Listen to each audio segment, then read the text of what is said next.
Hi everyone. तो आज की सीरीज़ में मैं आपको सिखाऊंगी कि कैसे शार्प एजेस के साथ व्हिप क्रीम को हम लोग आइसिंग करेंगे अपने केक के ऊपर।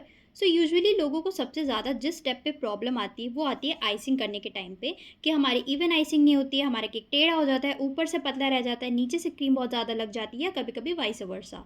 तो इसके लिए आपको क्या करना है, आपको लेना है एक पाइपिंग बैग। चाहे आप बिगिनर हो या आप थोड़ा सा प्रैक्टिस आपके अंदर आ गई है, इट्स बेटर कि आप सबसे पहले एक पाइपिंग बैग लो। उसमें आपको व्हिप क्रीम फिल करनी है। ये इंश्योर करिए कि उसमें कोई भी एयर पॉकेट्स ना रह जाए और इवन मतलब व्हिप क्रीम भी परफेक्टली व्हिप होनी चाहिए। उसके लिए भी मैंने वीडियो डाली है, अगर आपको कन्फ्यूजन हो तो आप देख सकते हैं। और जिस तरीके से मैं वीडियो में मैंने लगा के रखा है, आप भी इस तरह से पूरा कवर कर लो। अब आपको जो अपना पैलेट नाइफ है वो कहाँ से रखना है, वो आपको केक के रेडियस से रखना है, जैसा कि मैंने वीडियो में दिखाया, ना बहुत आगे से ना बहुत पीछे से। अब आपको धीरे धीरे स्मच करते हुए टॉप लेयर को इवन करना है। आपको अपने पैलेट नाइफ को स्टेबल रखना है और टर्न टेबल को रोटेट करते हुए ऊपर की लेयर को इवन कर लेना है।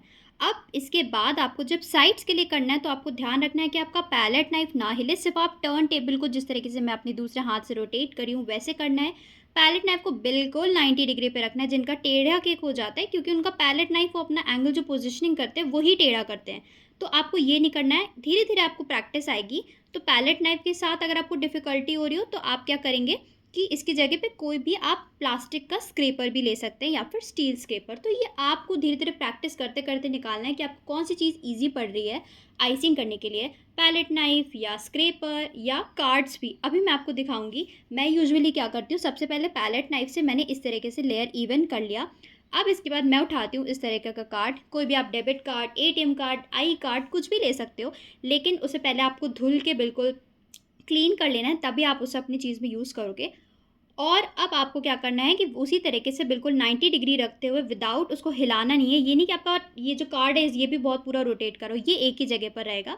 इस तरह करते करते आपको धीरे धीरे कम से कम 15-20 मिनट लग जाते हैं एकदम इवन लेयर करने के लिए। अब टॉप लेयर पे जो ये एक्स्ट्रा हमारी व्हिपिंग क्रीम आ गई, इसको कैसे करना है, ना हमें बहुत नीचे से अपने पैलेट नाइफ को लेकर के आना है, ना ही बहुत ऊपर से।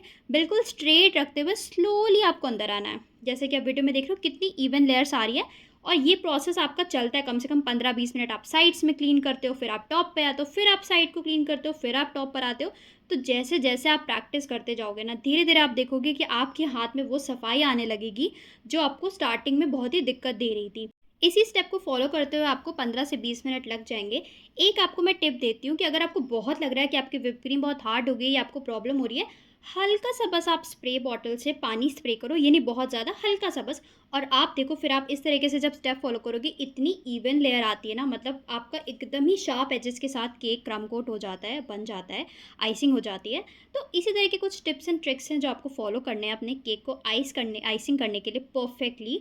और ये प्रोसेस ना बहुत ही पेशेंस के साथ करने वाला है। अगर आप सोचोगे कि आप बस पहली बार में एकदम परफेक्टली क्रीम बना लो और उसको व्हिप करके और इसकी आइसिंग कर लो, तो ऐसा नहीं है। आपको टाइम लगता है, पेशेंस लगता है। लेकिन हाँ, इसका मतलब ये नहीं है कि आप पहली बार में गिव अप कर दो। आप नकली डमी केक्स भी आते हैं, या अपने जो मोल्ड या टिन्स होते हैं उसको भी इन्वर्ट करके उस पे क्लिंग रैप लगा के उसमें प्रैक्टिस करो।